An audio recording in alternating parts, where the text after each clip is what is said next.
Haley, how are you? Hey, I'm good. How are you? Well, both of us are still kind of sick, so Yeah, down uh, bad. Shout out to Brian for covering for me last week when I was what'd you quite think of ill. what'd you think of the episode? Did you give it a Um, listen? Not yet. On my run tomorrow, it's queued up, so I will give you. Okay. I've heard good things. People who Oh, have good. listened to have they said you and Brian were pretty funny. So All right, I'm yeah, glad. Well, we're yeah, gonna make this a quick intro because we got a you've got guest somebody here. waiting. We don't want to keep him waiting too long. But for an intro question today, I thought I would ask, what is your favorite genre of movie? Um, I'm not really a movie person. Oh, Not a wow. big movie person at all. I can't sit still for that long. But if I Okay. had to pick comedy, like pure comedy would for me, like I don't mind a rom com, but like a comedy would be where I gravitate towards. Like nothing else, Okay. honestly. Nothing serious. Nothing. I hate action movies. Yeah, Interesting. yeah. I would have guessed something completely different. What would you thought? I was gonna guess like thrillers or Yeah, horror movies, but I can see the angle of not being able to sit still. You got yeah, a busy schedule out there in Philly. yeah. And I just like I'm like a 20-minute sitcom person. That's like my sweet spot. So All yeah. right, that makes sense. What about yourself? Recently, I've really been into the like made for TV movies. Honestly, Yeah, those are good. partly they're a little shorter, I think, than the actual movies. Yeah, But also, I've just realized that pretty much anything that HBO releases is good. I'd agree. I'll take you on that. I think I would agree. Yeah, Made yeah, for and TV is good also, I stuff. mean, Netflix has some good ones too. Um, but yeah. I also like a documentary. I don't know if that's a movie type, but I will throw that in Oh, I there. would count that. I would definitely Okay, count that as a make it a documentary. documentary. There we Do you have one that you've go. watched recently? I feel like every time someone says that, I feel like they just say like immediately the one about SeaWorld. No, I mean the one that I watched recently. This is funny, but it's not. Is the Larry Nasser one? Oh, yeah, I mean, it's not. No, it's very. that's a You topic learn a for a lot. different day. Yeah. Yeah. Okay. So that was the first one that came to mind because I watched it like 2 weeks ago on like a All right. Friday night. I was like, me What and my else are you roommate. I gonna was like, what are we do? doing watching this? But we learned something. So there we Cool. go. Well, now that that's over, we have our first ever guest on the Sports Medicine Podcast. And we're so excited to introduce everyone to Trustin Annin.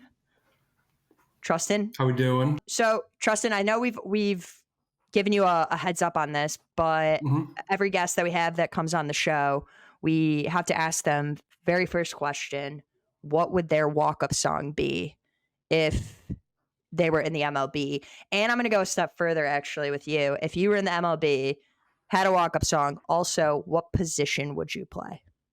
And you Ooh, would be good okay. at it. You would be really good at it. Okay. Athleticism doesn't apply. Right. Yeah. Yeah. No. But, thanks for having me on. By the way, it's an honor to be the first guest. My walk-up song. I'm a classic rock guy. And working, for the team I do, there's a player that has a great walk-up song, and it's "When the Levee Breaks" by Led Zeppelin. Um, Mike Yastrzemski, it's his walk-up song. It's phenomenal. It's just the way the bass comes in and the harmonica. You can't beat it. Gets the juices flowing. that's a good one. That's That's like a an good awesome lead-off pick. batter. That's a good lead-off batter walk-up Exactly. Yeah. song. I like Yeah. it. Like it would play like at the beginning of the innings. So, warm-ups are still going on. So it gets a couple extra 10, 15 seconds of play. Yeah, Yeah, gets I it like going. it. That's brilliant. Um, and position, I would say probably catcher. I played catcher all the way through high school. And it's a very cerebral position, and you are always thinking when you're back there. So I always really enjoyed it when I did play it, and Yeah, watching the guys and just seeing how smart and athletic they need to be back there. I'd yeah, probably say it's under not undervalued, but underappreciated yeah. more than it should be. And they're playing every game. They're always behind the Yeah, plate. Like that's what I think is amazing. And they have to be totally dialed in and on all the time. Not like all the other players don't, but like I'm a big No. fan of catchers too. I think I'm like always Exactly. amazed. Yeah, like the fielders, they get pitches, from time to Yeah. time because they're in between, and then catchers, they're back there thinking, trying to figure out which play or pitch to call and all that. So Exactly. they're always involved. Yeah. I think like the local fans of the pod will know this, but Trustin and I did go to high school together, so that was our in on the podcast. Mm. Pays to know people. Yeah. Yeah, exactly. So I think that would be a good kind of transition then to get into Trustin, why we're kind of having you on the podcast today. We were hoping that you would be able to kind of talk to us about what you're doing right now for work and like kind of how you found this job too. I'm very interested in that. You mentioned to us that you studied sports management and business, right? At one of the Indiana. least popular schools in Indiana. Yeah, The school that no one's heard of it. That's not Purdue. Yeah. So, yeah. how'd No, that I happen? mean, obviously, like I said earlier, I played baseball throughout high school. Obviously, wasn't good enough to keep playing it after that. So, but I love the game, and I was kind of involved on video, so to speak, but more stat keeping through games in high school. So once I got to school, I knew I just kind of wanted to stay in the game. I took the business course or degree just because I thought I wanted to do more business operations within the sport. And I don't know, I guess I can kind of break it down. Baseball, like working baseball, is separated into two kind of departments. There's the business side and the baseball side. And the business side is marketing, promotions, ticket sales, all that. And the baseball side is the front office, GM, contracts, all that kind of stuff. So I thought originally I wanted to get in the business side. Wasn't too appealing to me. I explored it more, and then graduated college and found some applications for an open posting for a company called Inside Edge up in Minnesota. That was a pandemic year, of course, so I was only there for about a month and a half. And then went to another similar company called Sports Info Solutions, which is about an hour and a half outside of Philadelphia, excuse me. And both of those companies are really just video and statistical data collection companies. Teams they're third-party contracts that teams purchase with them, and they kind of just be like, hey, we don't necessarily have the time or resources, or we just want a second pair of eyes to look at this. And I would watch 3-4 baseball games a day from college, minor league, and major league, and then kind of just catapulted that into a gig here with the Giants last year. So sorry, Schwarber just hit a second bomb. I was just about to say yeah, you just his second home run today, which is good for me because it's Schwarberger Fest. So every homer he gets, it's like $2 off a hoagie at Wawa. So I will be front and center at the Wawa tomorrow. Yeah, I looked to my side and I said, "Oh, is this a replay or is this real life?" Yeah. He's a IU grad too, by the way. Yeah, so. Cincinnati guy played at IU for a year, maybe. Yeah. Went to the big leagues. A couple years. Maybe? Yeah, no, I mean he was there for did he play 3 years? Yeah, and Indiana's good they're always like pretty historically good baseball program, right? Yeah. I mean, ever since he got there, he took him to the first super regional in years, and then they've been pretty competitive ever since. And he won a World Series with the Chicago Cubs, so yeah, and a catcher. And a catcher. Yeah. I'm a White Sox fan at heart, so unfortunately the Cubs World Series is a little bit of pain, but Yeah, that was more for Maddie, I guess. Go Cubs, go. Yeah, it was. But that's awesome. That's a really cool background. I'm very intrigued, and I feel like I don't know. That's a really cool way to get into it all, and I feel like there's so much you can do in sports and in sports management. That's a cool path. Absolutely. And what I really like about baseball is there's a bunch of different ways you can get into it. I probably took one of the harder routes to get into it, just because I didn't have a whole lot of previous experience before working for the Giants. Like a lot of guys will be college or student managers for the college team or graduate managers, stuff like that. And that's kind of a great launching pad. But companies like Inside Edge and Sports Info Solutions, they exist and have those positions exactly for, kind of the journey that I went on. So they're great companies. I owe everything that I've learned up until now to them. So they're great stepping stones. Yeah. Cool. So now you're with the Giants, and you said you're with their AAA team, right? Yeah, so I work in the player development department, which is separate from the major league roster and all that, different operations. And my official title is Video and Technology Associate. And this last season, I was assigned to the AAA affiliate in Sacramento. Oh, cool. Okay. So are you physically located out there? No, so I was located out there for the season, but Okay. I'm back home now in Chicago for the off season. Gotcha. Yeah. Cool. So then what so during the season you're just traveling then with the team and you're videoing like every single game pretty much, right? Yeah. It's the role, for lack of a better term, is video coach. I mean, I hesitate to even call it coach because we don't really have any control. I personally don't have any control over like the players' development or, on-field stuff. I'm kind of just there purely as a help for a coaching tool. Okay. But I travel with the team. I'm in the meetings with the coaches, with the players. I create the advanced videos that basically the players use to prepare for the upcoming game or the upcoming series. Yeah. So like when you see guys looking at video on the iPads in the dugout during the World Series, like I'm putting the videos on those iPads. Oh, that's awesome. Yeah. That's awesome. That's super cool. Yeah. It's a lot of fun. I do always watch them go in there and watch the iPads, and I'm always kind of curious what they're looking at. Like, so what, are they watching what just happened? Are they watching like other at-bats? Yeah. Yeah. It depends. I mean, we have a different system than what they use, obviously, just because minor leagues and major leagues, it's a different level. But I mean, it's for how we did it is we kind of broke it up in position groups. So, we would have select advanced video on all the bullpen guys for our hitters when they would come into the game. So a bullpen reliever would come into the game, and then our hitting coach would throw up a video of his pitches, his attack areas, all that kind of stuff on the iPad. Starting pitchers, same thing. I would send that video out to them every night or every morning. And then for our pitchers, it's kind of the same thing, but reverse. We're showing them, how to attack the opposing hitters. Gotcha. Okay, so that is really cool. Where do you see this kind of going long term? Like, do you want to stay in video, or you mentioned you weren't really into like that business or more like side of baseball. You want to like stay on the baseball side of things. Mm-hmm. Is like the long term to like stay in video and like work your way up to the MLB, or would you like to like have more of like a stronger, coaching role and player development role? Like what's next?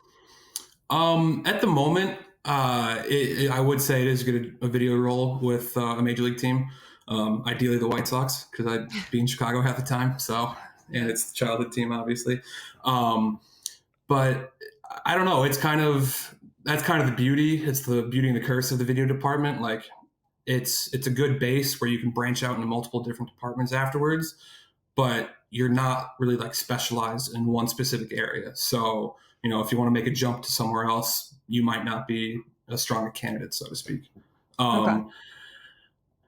Personally, like I'm applying to different positions right now this off season. So like I'm applying to video coordinators, which is essentially my boss right now, who is in charge of all 5 levels of minor league and their training complex, wherever their spring training complex is, or like I said, a major league full-time gig. But those are very few and far in between when they become available. So sure.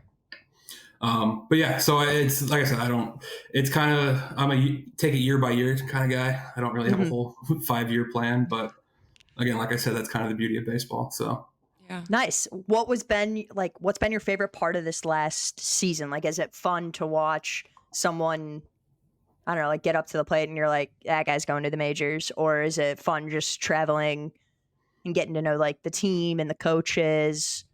Yeah. Or like putting the videos together? What's the best part? Yeah. I mean, overall, the best part for me, my favorite part is just being a part of a team again, essentially, where, I mean, that was, I know a lot of people enjoy high school sports a lot because, that's the last time they're in that kind of team environment. They're in, with the guys.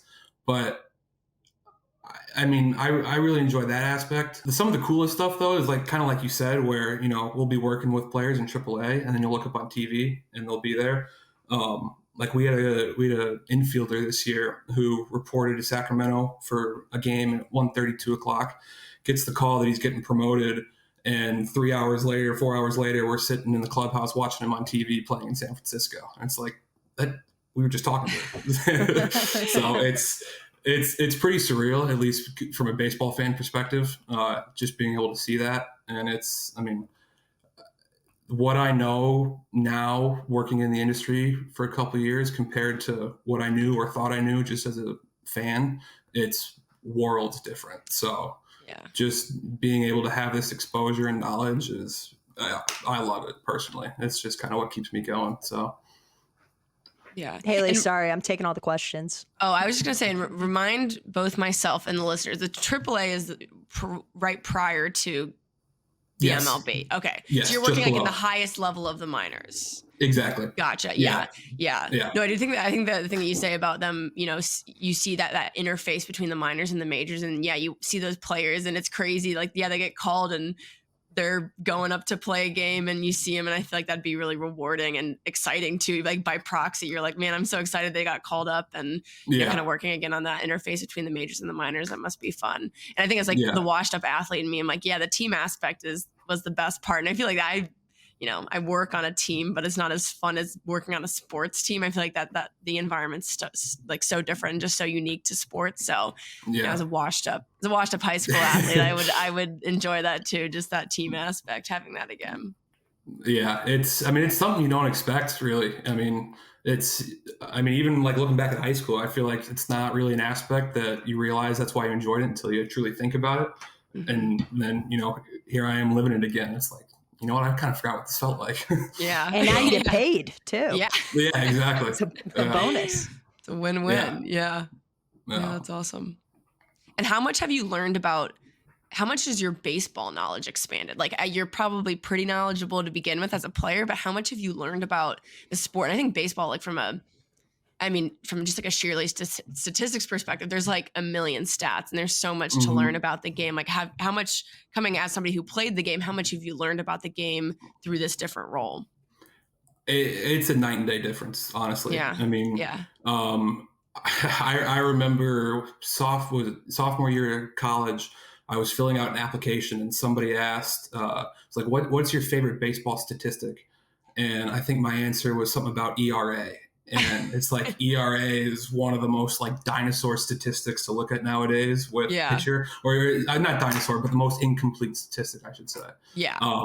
So going from that and now, like, I can tell you about seam shifted wake. I know pitch science. Like, I know how and why a pitch is supposed to move a certain direction if you put, different pressure on a different side of the ball.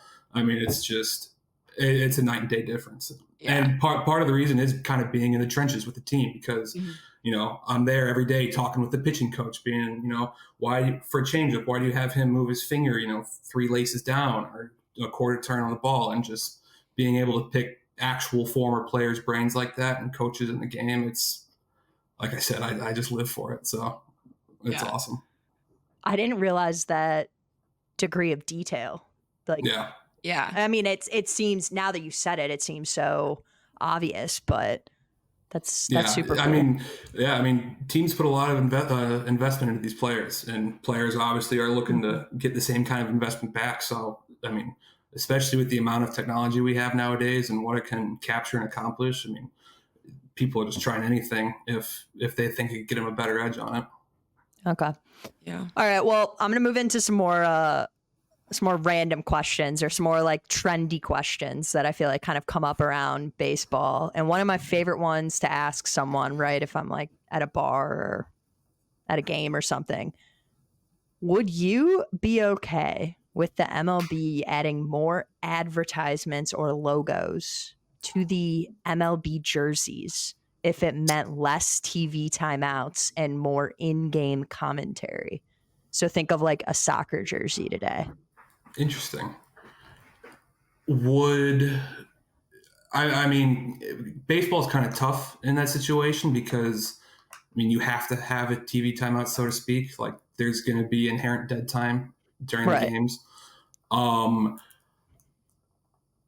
think it'd be interesting if like MLB Network kind of did almost like a Manning cast stream where actually I feel like ESPN did some kind of like analytics stream in the past where it's not, it's just kind of mainly follows the numbers where, Apple TV kind of did a little bit and I wasn't a huge fan of how they did that, but just if they go more into the numbers and, kind of appease that nerd quote unquote side of the game. And then you can have all the, old diehards who are complaining about numbers watching ESPN. I'm kidding. I was being too harsh, but yeah, no, it's, I think it'd be a great avenue to explore, but it's just, it's all about market and who wants to pay for that. So, yeah. But what was the first part of your question? Sorry. If you'd be cool with having more logos on like the classic MLB jersey. Yeah. So they started rolling that out this year. A lot of teams have patches like on their sleeve. Like the Giants were one of the most infamous ones. I'm not a fan of their patch on their sleeve personally, but it's just a opinion. I'm not opposed to it per se. It just depends where you're going to put it. I mean, I don't think you can put it like, I'm looking at the Phillies jersey right now. It's not like you can put like an ad underneath it on their stomach or something. Yeah. Or, even something below the numbers on their back. So I don't know. It's possible. I'm not completely against it. I mean, everyone's shoving advertisements where they can now, but. Yeah. Say they get a couple ads on the sleeves and then you get your little broadcast with them going into the numbers. If that's what it takes, we'll throw a few things onto it. Yeah. Well, you know what I've noticed, which they've kind of thrown on the radar, is those boards in the back. Yeah, those aren't real ads. Yeah. Oh, they're not? No, or not all the time, but like sometimes they'll be green screen, so it's just like targeted ads for your district. For your region. Whatever. Oh, okay. Yeah. Interesting. And it's like, wow, yeah, so I didn't know that. So if you were at this, it's just they implant the ad right there. Yeah. Yeah. Smart. So they're always trying to get Yeah. So there's so many different kinds of advertising and marketing they're already trying to force into the game that you can't really stop it at this point. Haley, what about you? You've been watching a lot more baseball than I have. What do you think of that question? I think Trustin's right. Like baseball has inerrant stops. Like it's your pitching changes. It's going to take some time. They're going to go to commercial. In between innings, they're going to go to commercial, things like that.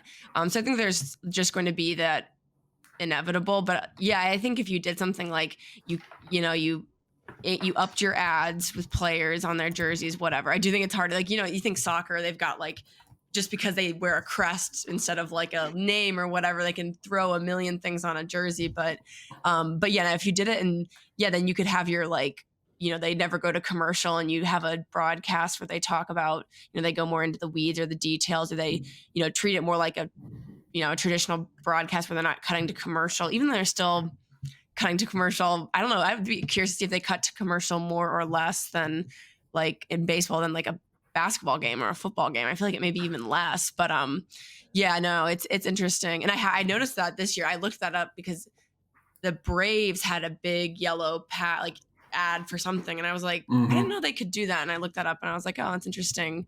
But you're right; they're just trying to get they'll get ads anywhere. And honestly, the arm of a batter is a great place because they're facing outwards on screen, things like that. So yeah, it kind of works out for them. Strategic. Yeah, exactly. I'm curious if how many like the commercial break frequency of a baseball game compared to like a NCAA football game.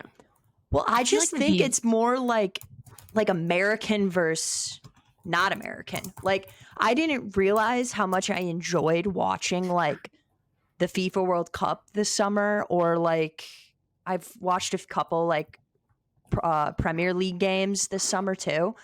And I don't know. I just feel like they get way less commercials than we do. Yeah. And I don't know if that's game. just Why, totally. if you watched an NWSL, like the women's soccer league game, they don't cut to commercial in the middle of the half. Yeah, that's a good point. But they probably, you're right, there's probably some, ad. Sorry, the Phillies are open the floodgates a little bit.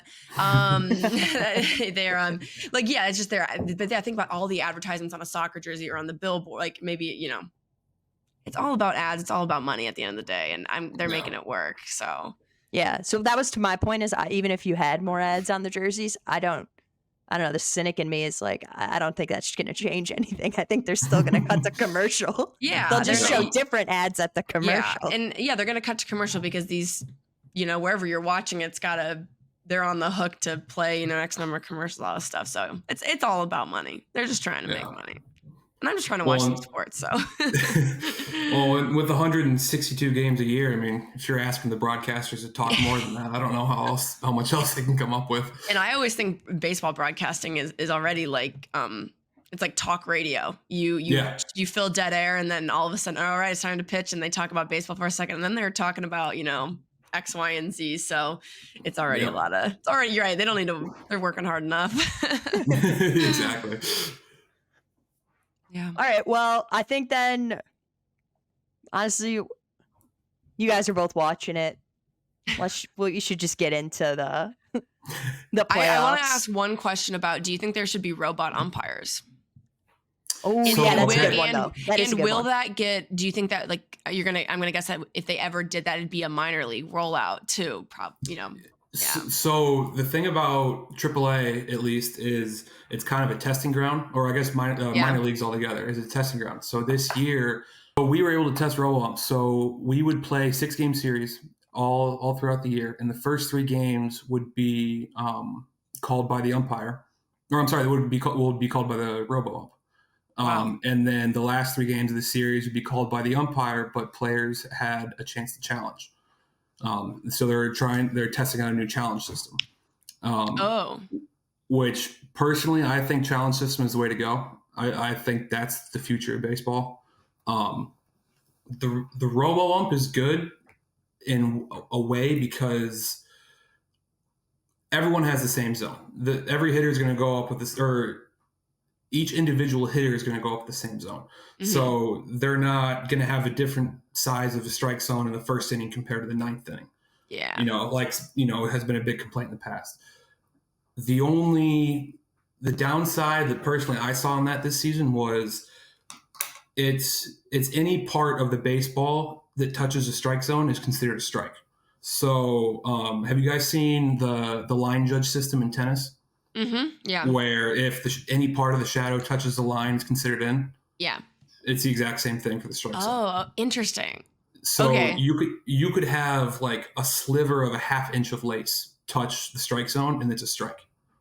So the box is a little. It's innately bigger than. I don't know. There's more like It's I don't know how to describe it because it's basically any time if. It's the outline of the ball, obviously, on the system, and it's got the line of the strike zone. And it's just, if any part of that is in the zone, then that's a strike. So it's not really considering the outside of it. It's still just saying if any part of it is touching it, it's a strike no matter what. Gotcha. Interesting. Now, with that, there was a set, every player had a set zone height based on their biomechanical height. It changed to... I can't remember. I think it changed to their height during their batting stance. It's okay. I'm sorry. I don't remember the statistics or the actual equation on me right now. But it's so it widens the strike zone in that sense, where a ball that looks above the zone, or you could have gotten a call outside of the zone, might get the call just because it nicks it. Mm-hmm. Where we've had guys that are completely walking down to first base on ball 4. And the umpire stands up and he hears it in his ear that it's a strike, and he calls it strike 3. And it's like, it's tough. You just can't deal with that. Interesting. But I know from a pitching side, it's guys like it just because you do have a sense of a bigger zone where you're getting calls where you wouldn't have before, but you're also getting the calls where, if the catcher's crossed up and they're setting up outside and have to reach all the way inside for a pitch, that if it's still over the plate, it's going to get called. because of the robo ump. Whereas a normal ump, he moved all the way over here for it. It's out of the zone, so that's a ball. Yeah. But the challenge system is my favorite. I like I said, I think it's going to be the future for baseball. It's every team gets 3 challenges a game. The challenge has to be immediate, and it can only be done by the pitcher, the catcher, or the hitter. And they do it by tapping the top of their head. Oh. At that point, the ump will turn around to the video guys in behind home plate, and they'll display the strike zone and the pitch itself coming in, kind of like they do in tennis, up on the scoreboard for everybody to see.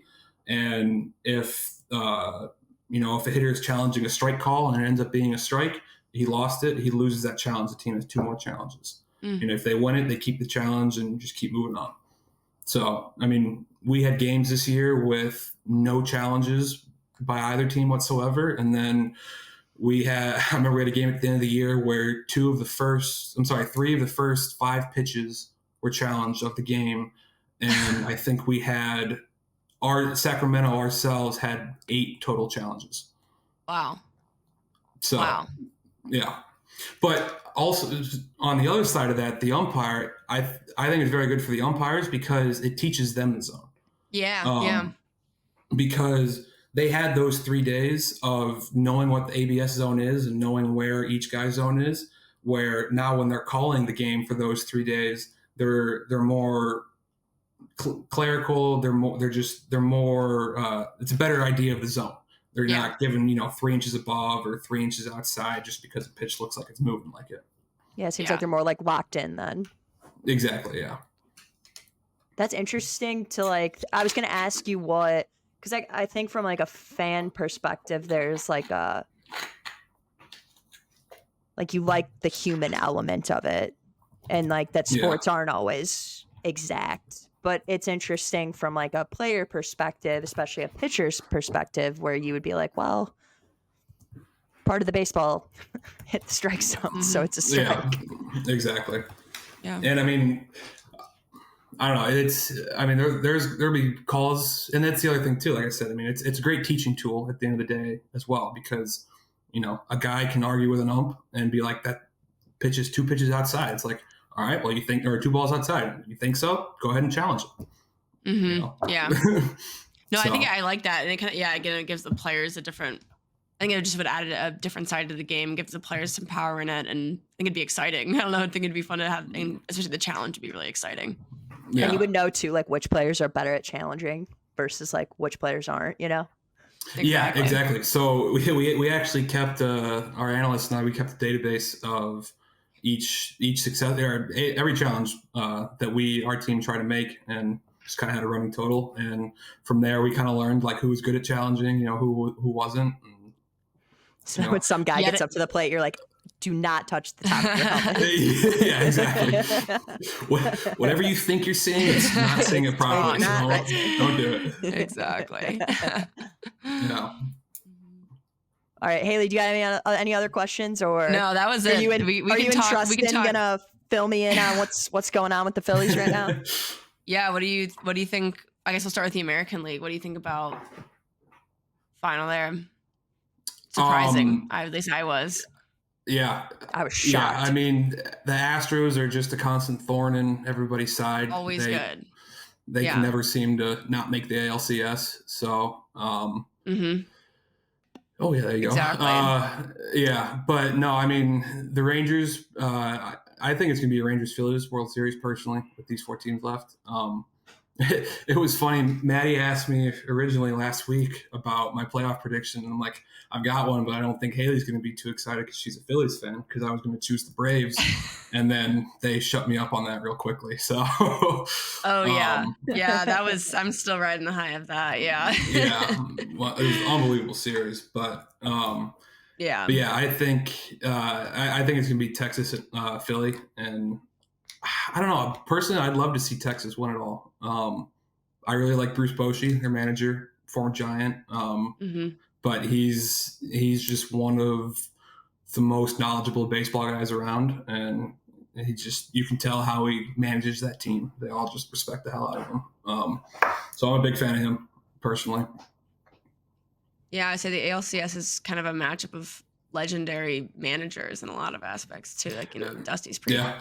notable too. Yeah. So yeah, no, I was surprised. I think just, them having the same record, I think whatever, there were 7 Astros won 7 of their 11 matchups, but they were same record coming in. And just like the Battle of Texas, I think it's just like the hoopla of it all was kind of an interesting scenario, but I was surprised to see the Rangers just take care of business. But yeah, I mean, I can say I certainly didn't expect them to beat the Orioles as handily as they did. Yeah, I thought I liked the Orioles coming in. I was like, they're good, they're talented, and then they went down, and I've been impressed.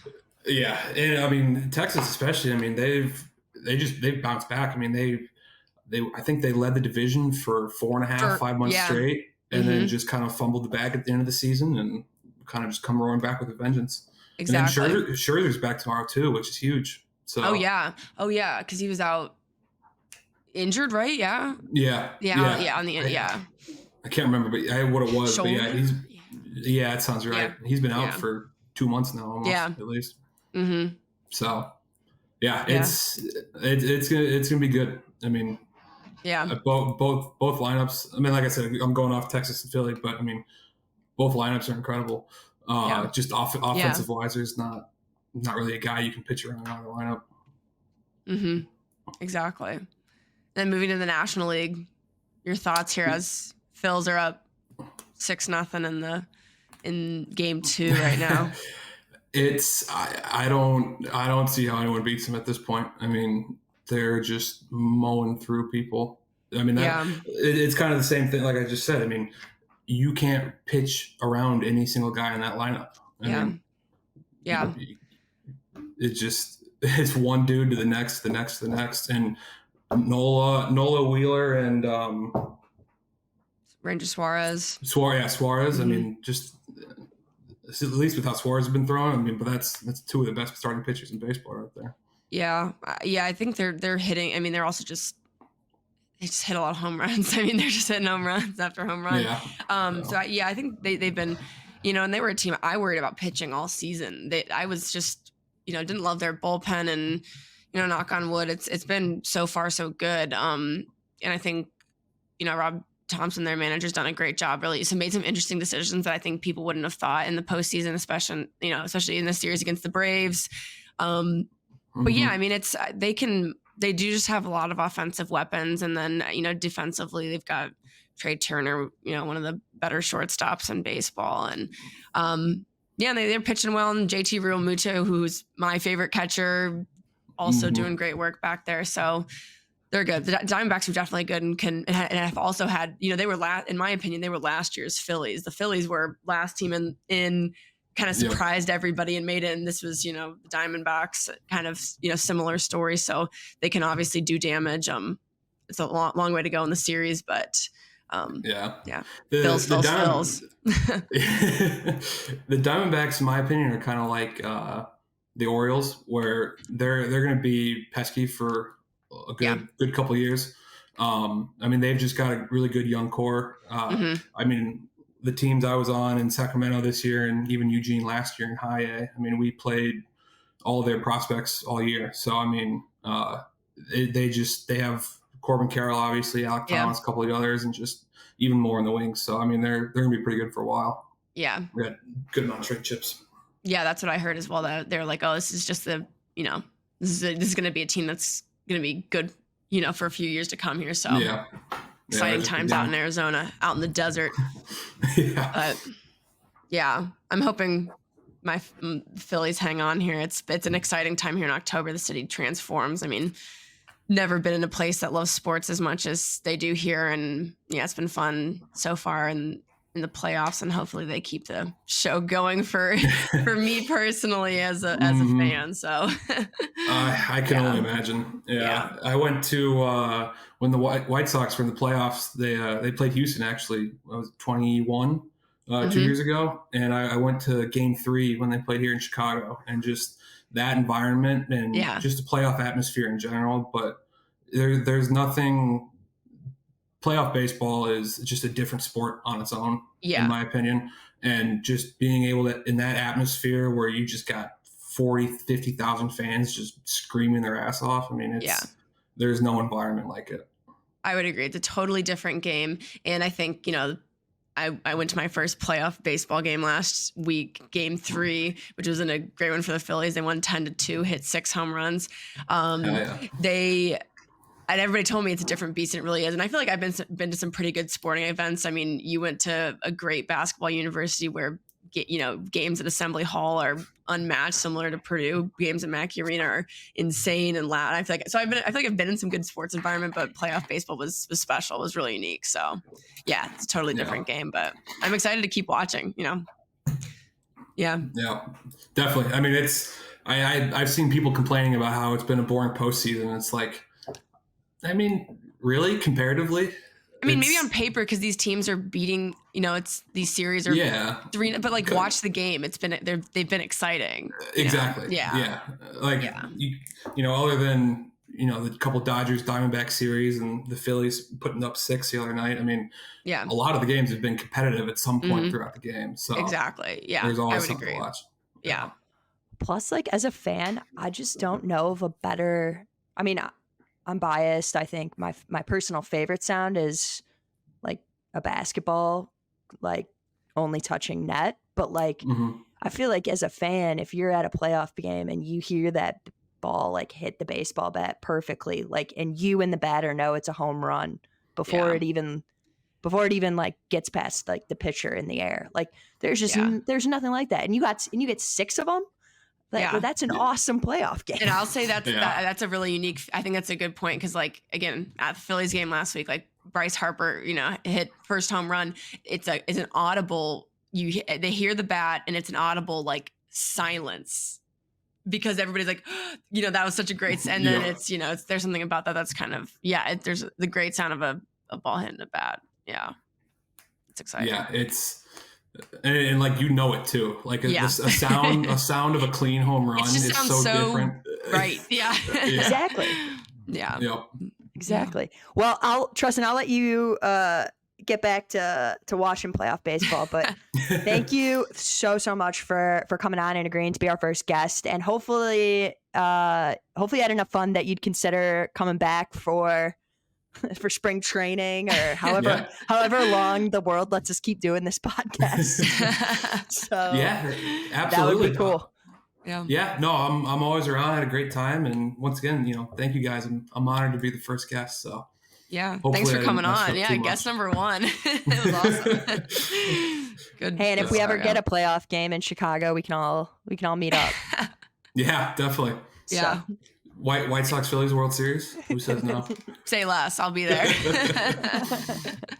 Sounds good. Awesome. All right. Awesome. Well, thanks so much, Trustin. Yeah, course, thank you. Have a good See one, you. guys. Bye. Thank you so much, everyone, for tuning in to this episode of the Sports Medicine Podcast. If you enjoyed this episode, please remember to rate, review, and subscribe. We have all of our socials listed in the description. Make sure you're sharing this podcast with all your friends and family. We really, really do appreciate it. I've been Maddie Portland. I'm Haley Karpik.